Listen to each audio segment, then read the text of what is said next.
Dhaka press club জন্ম নিয়েছে। আমি তার প্রশংসা এখানে করে ছোট করে তাকে আমি দেখাতে চাই না, সে কিন্তু অনেক বড় মাপের মানুষ। ছোট মোটো কোনো সংগঠনে কিন্তু তাকে আনা যায় না। আপনারা কি জানেন বন্দোবস্ত কি জিনিস আর পুনর্বাসন কি জিনিস? জানেন আপনারা? জানেন না। এখন শুনে নেন আমার কাছ থেকে, যদি ভুল হয় আমাকে মাফ করবেন, আর যদি ভুল বলি আমাকে ধরিয়ে দেবেন, আমি সংশোধন করার জন্য চেষ্টা করব। ভূমিহীন কথার অর্থ যার কোনো ভূমি নাই, এটা হল টপিক। আমার ভূমি আছে, আমার বাড়ি রংপুর, আমার বাড়ি দিনাজপুর, আমার বাড়ি সৈয়দপুর, নীলফামারী, কিন্তু ঢাকায় কি আমার এক খন্ড জায়গা আছে? এক খন্ড জায়গা আপনাকে কিনতে গেলে 20 লক্ষ টাকা গুনতে হয়, এমনও জায়গা আছে। নিম্নতম 2 লক্ষ টাকা দিয়ে যে জায়গা কিনবেন, 5% জায়গা কিনতে গেলে লাগবে কত? 10 লক্ষ টাকা। রেজিস্ট্রি খরচ হবে 2 লক্ষ টাকা। এখন এরপর কি করতে হবে? আপনাকে খারিজ করতে হবে, খাজনা করতে হবে।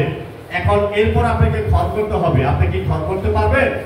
আপনার কি টাকা আছে? এই জন্য পুরো সংগঠন, এখানে দেখেন সুশীল সমাজের ভাইরা আছে যারা সাংবাদিক, তাদের সামনে কিন্তু ভুল বলা যায় না। আমি আপনাকে বুদ্ধ বানাতে পারবো। বুদ্ধ মানে কি? বোকা। কিন্তু যারা গণতন্ত্রের চর্চা করে, যারা দুষ্কৃতিকারদেরকে ধরিয়ে দেয়, তাদের নাম কি? গণমাধ্যম। তাদের কি বোকা বানানো যায়? একটু কথা বলবেন দয়া করে, আমি একটু শুনতে চাই আপনাদের কাছ থেকে। তাদেরকে বোকা বানানো যায় না। এই জন্য বলছি যে ভূমিহীন কথার অর্থ হলো আমার কোনো ভূমি নাই, তাহলে আমি একদম নিঃস্ব। এই পর্যায়ে আপনি যদি কোনো দপ্তরে যদি আবেদন করতে চান, তাহলে আপনাকে লিখতে হবে, মহোদয় আমি অমুক গ্রামের অমুক প্রতিনিধি, অমুক জেলার, আমার কোনো ভূমি নাই। কিন্তু আপনাকে কি করতে হবে? সরকারের যে কর্মকর্তা আছে, তিনি কি আপনাকে জায়গা দেখে দিবে? জায়গাটা আপনাকে বাছাই করতে হবে। কোথায় জায়গা? কাশিমপুর হতে পারে, ঢাকায় হতে পারে, রাজশাহী হতে পারে, রংপুর হতে পারে। সেই জায়গাটাকে আপনাকে প্রস্তাব দিতে হবে। সরকারের খাস খতিয়ান মুক্ততে জায়গা রয়েছে।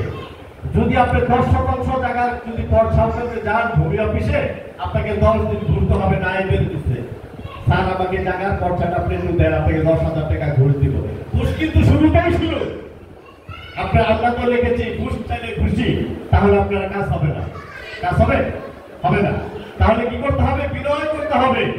আপনি প্রস্তাব পেলেন, আপনাকে লিখতে হবে, মহোদয় আমি অমুক গ্রামের অমুক জেলার, আমি ঢাকায় বসবাস করি, রিক্সা চালাই, দিনমজুর, খেতে খাওয়া মানুষ, অবহেলিত মানুষ, আমাকে দয়া করে আপনার খাস খতিয়ান মুক্ত জায়গাটি যদি আমাকে বন্দোবস্ত দেন ভূমিহীন মূল্যে, তাহলে আমি এই জায়গাটি পেলে পড়ে আমি আমার পরিবার পরিজন নিয়ে আমি বসবাস করতে পারবো। আমি সার্বিকভাবে স্বাবলম্বী হব। আমি আমার ছেলে মেয়েকে ভরণ পোষণ করে মাথা উঁচা করে বাংলাদেশে দাঁড়াতে পারবো। এই সন্তানকে একদিন হয়তো বাংলাদেশে নেতৃত্ব করতে পারে, রাইট কিনা বলেন তো? যে কোমল শিশুটি লেখাপড়া করবে, তার কি স্বপ্ন থাকে না? কিন্তু স্বপ্ন থাকার আগে যদি তাকে আপনি হাতুড়ি দিয়ে ইট ভাঙার জন্য দেন, তার স্বপ্নকে তো আপনি ভেঙে দিলেন। তার জন্য তাই আপনি আপনার স্বপ্ন আর জীবনে বাস্তবায়িত হবে। তাহলে কি করতে হবে? আমাদের সবারই একটা সংগঠনের প্রয়োজন, যে সংগঠনকে আমরা তৈরি করেছি। আমি কামাল ভাই অসংখ্য পরিশ্রম করে আমরা নাম দিয়েছি বাংলাদেশ ভূমিহীন গৃহহীন হাউজিং লিমিটেড। এখন দেখেন, আমরা যারা 1 ঘন্টা টাকা পাবো সরকারে, সেটা হলো পুনর্বাসন না, বন্দোবস্ত বলে। পুনর্বাসনের কথার অর্থ সরকার আপনাকে ইচ্ছাকৃতভাবে দিচ্ছে। এমপি মন্ত্রী বা এলাকা ভিত্তিক যত প্রতিনিধি থাকে তাদের দ্বারাতে, সেটা আপনি পেতেও পারেন, নাও পেতে পারেন।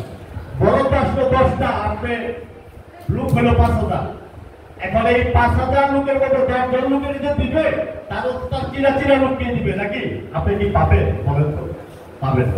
কিন্তু সে লজিকটা কি? সেগুলো পুনর্বাসন। সেই পুনর্বাসনটা একজন সাধারণ জনগণ হয়ে যেতে পারে না।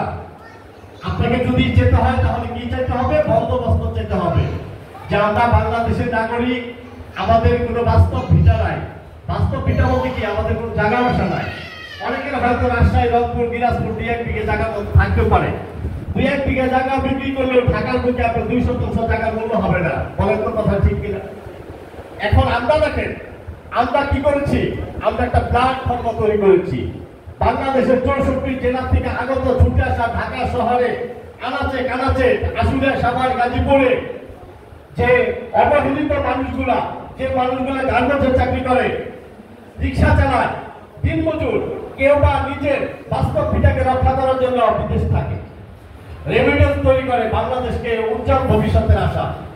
তাদেরকে মতো লোক আপনাকে বেছে বেছে বের করে আমরা এই ভূমিহীনের নাম দিয়েছি। মহোদয়, আমাদের লোকগুলার কোনো বাস্তব ভিটা নাই, যদি থেকেও থাকে তাহলে তারা একদম নির্ণয়ের লোক, তারা সারা জীবন তপস্যা করে একটা জমি কিনতে পারবে না। সেই লক্ষ্যে আমরা মিনিস্ট্রিতে 2018 সালে যখন ভূমিমন্ত্রী ছিল আপনারা লিপিবদ্ধ করেন, শামসুর রহমান শরীফ ওরফে নিরুষা, তার বরাবর সচিব বরাবর আমরা একটা আবেদন পেশ করি।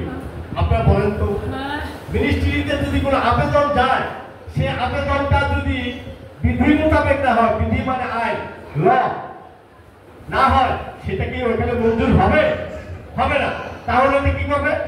ফেলে দেবে, বলবে যা যা সব, এটা তো হবে না, আপনারা ভুল ডিরেকশন নিয়েছেন।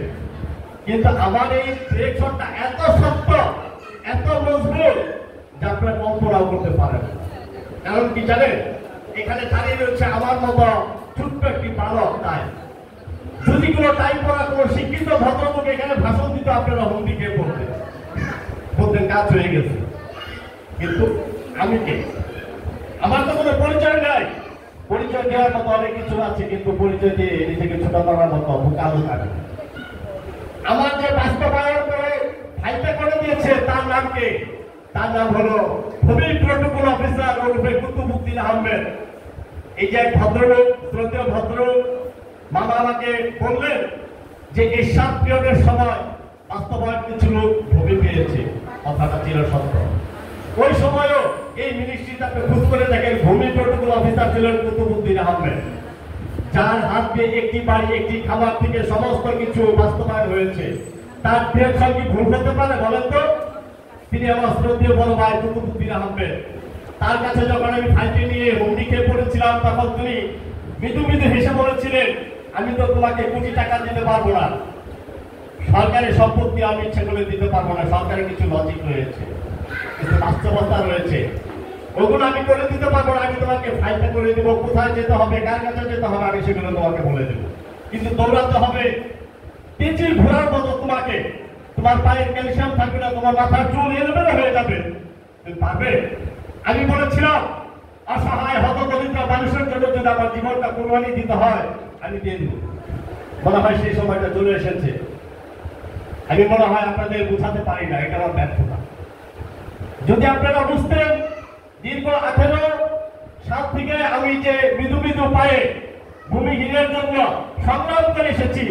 2022 সালে সর্বপ্রথম সংবাদ সম্মেলন করেছিলাম আশুলিয়া প্রেস ক্লাবে, ঢাকার বুকে যে প্রেস ক্লাবের সুনাম রয়েছে।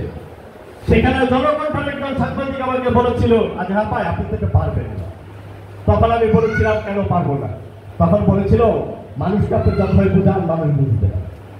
কারণ যেখানে সরকার ঘর বাড়ি দিচ্ছে, ঘর বাড়ি দেয়, সেখানে তো আপনাকে উল্টা সরকারকে দিতে হবে, তার নাম হলো বন্দোবস্ত।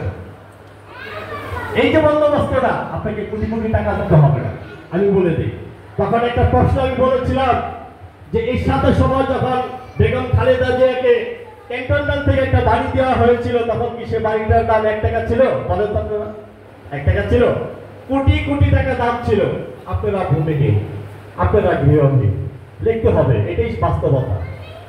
কিন্তু আপনাদেরকে ডাক দিলে আপনারা বিরক্ত হন যে আমরা কত যাব, কত কি করব। আমি যে আপনাদের জন্য প্রতিদিন কাজ দিতে, একদিন কাঁদলে কি হবে? একদিন তো কাঁদেন না, দেখেন না কেমন লাগে। আমি হলফ করে বলতে পারি, সরকার টাকা দিবে, সরকার টাকা দিয়ে আপনাদের পায়ের নিচে আবার হাত দিয়ে বলবে আমি আপনাদেরকে টাকা দিতে দেরি করে ফেলেছি। আমার চোখে পড়ে, চোখে পড়ার মতো একটা কাজ করেন না। দেখেন, এদেশে অনেক বাটপারকে জেলখানায় নিয়ে যায়, আমার মতো একটা বাটপারকে ধরে দেন, পারবেন? আমি ডাক দিলে আপনারা সবাই হুমকি খেয়ে পড়েন। প্রথমে একটা মানববন্ধন আমরা করি, একটা আলোচনা সভা করি, রাস্তার মধ্যে 3000 লোক আমাদের আছে, 3000 লোক প্ল্যাটফর্মে আছে। নেতৃত্ব আমি দেবো, যদি না দিতে পারি সরকারের প্রচলিত আইনের ধরা দিয়ে নিজেকে আত্মগোপনে চলে যাওয়া, আর জীবনে সামনে আসবে না। ব্যর্থতা আমার। আপনারা ডাকতে বলেন আমরা ভূমিহীন, আমরা গৃহহীন, আমরা কেন টাকা পাবো না। এরপরে যেখানে ফাইল দেওয়ার কথা আমরা বলেছি গাজীপুর, আপনাদের মিশনটা কোথায়? গাজীপুর। সেই গাজীপুর যদি আমার ফাইল না থাকে, আমি কি রাস্তায় দাঁড়াতে পারবো বলেন তো? এখানে সেই সংবাদ সম্মেলন বলেন, আলোচনা সভা বলেন, মানববন্ধন বলেন, সেটা সম্পন্ন করার পরে আমরা চলে যাব 3000 লোক নিয়ে এই গাজীপুরের ডিসি অফিসের সামনে শান্তিপূর্ণভাবে 3000 লোক যদি হুমকি খেয়ে পড়েন, এদেশের প্রধান উপদেষ্টা ডক্টর ইউনূস নিজে স্বয়ং দেখবে যে এই লোকগুলা 2018 সাল থেকে বাস্তব ফিটার জন্য কাঁদছে গুনতে গুনতে, তারা পায়। ডিসি সাহেবকে ডাকবে না, আমরা সকাল থেকে সন্ধ্যা পর্যন্ত সেখানে শান্তিপূর্ণ কর্মসূচি পালন করব। সবার হাতে ব্যানার থাকবে, সবার একটি স্লোগান থাকবে, যার ছেলে আছে ছেলে নিয়ে আসেন, মেয়ে আছে মেয়ে নিয়ে আসেন। আমাদের অনেক অসহায় প্রতিবন্ধী বাপন রয়েছে, আমরা তাদেরকেও সেখানে ইনভাইট করবো। কিন্তু আপনি পরিস্থিতির অনেক বড়, আধারটা তো অনেক ছোট। মাছের চোখে কিভাবে পড়বে যে এত বড় বস্তির মধ্যে অল্প একটু আধার?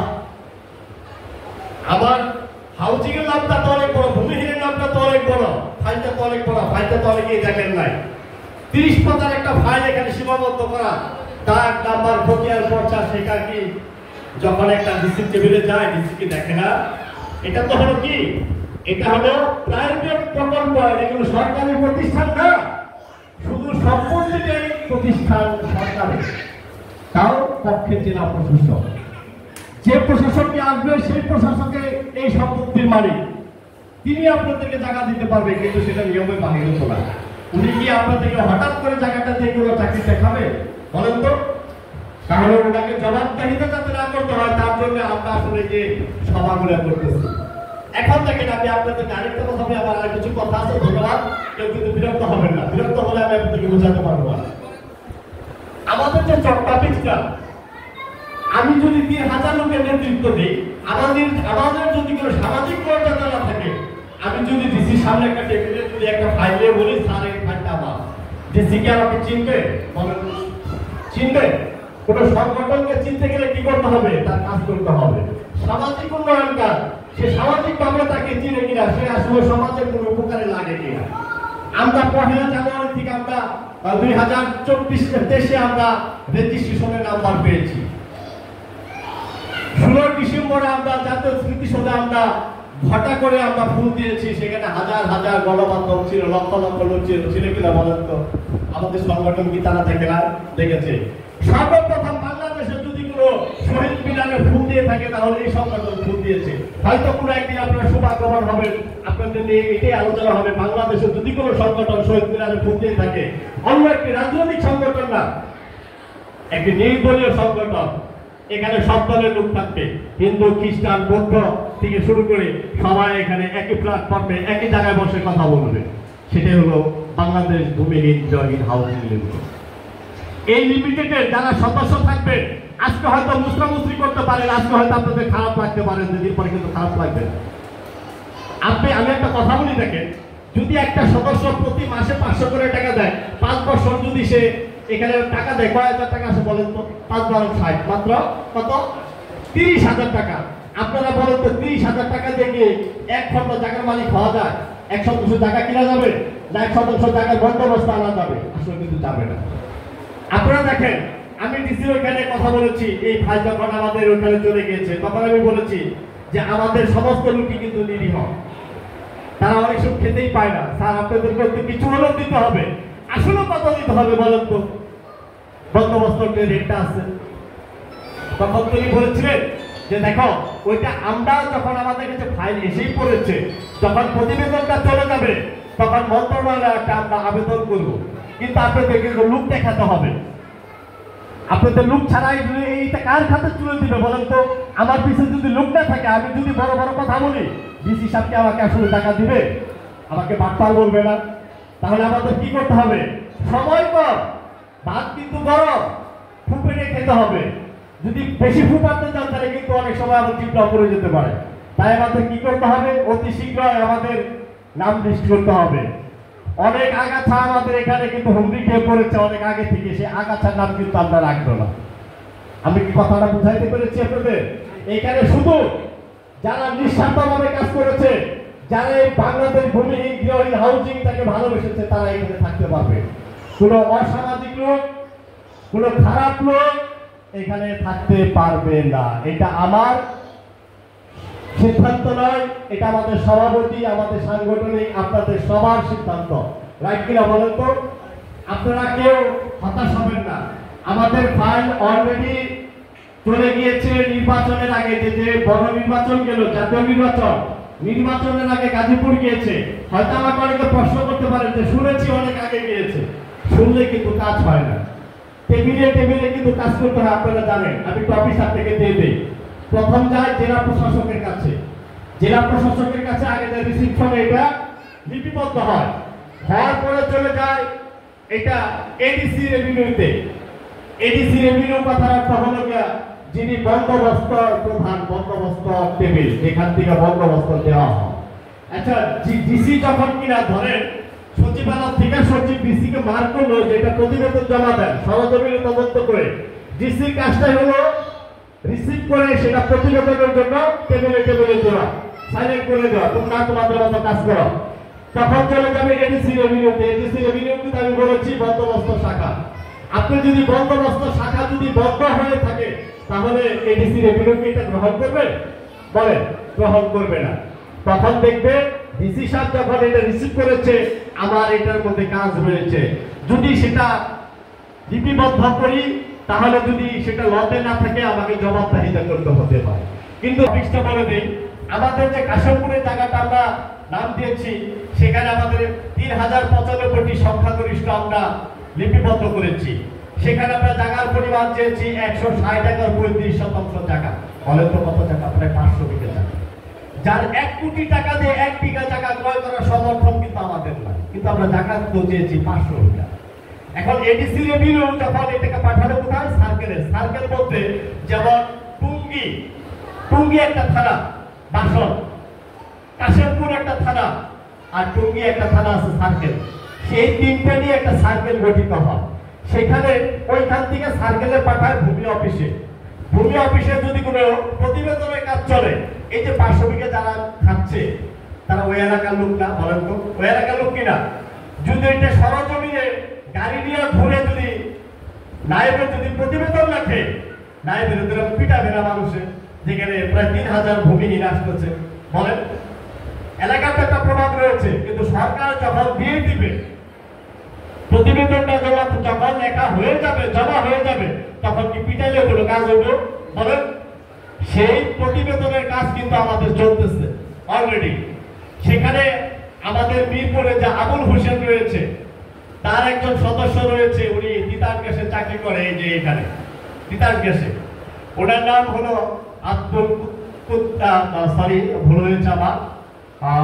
আব্দুল কাদের বাবা। উনি আমার সাথে নিজে গিয়েছে সেই ডিসি অফিসে, ওনাকে কিন্তু আমি ফোন করে নিয়েছি। যাওয়ার পরে উনি কিন্তু স্বয়ং নিজে এই ফাইলটা দেখেছে এবং দেখেছে প্রতিবেদনের কাজ চলমান আছে। এবং আরেকটা সদস্য রয়েছে যার বাড়ি রয়েছে ফরিদপুর, ওনার নাম হলো আনিস ভাই, উনিও কিন্তু আবুল হোসেনের সদস্য।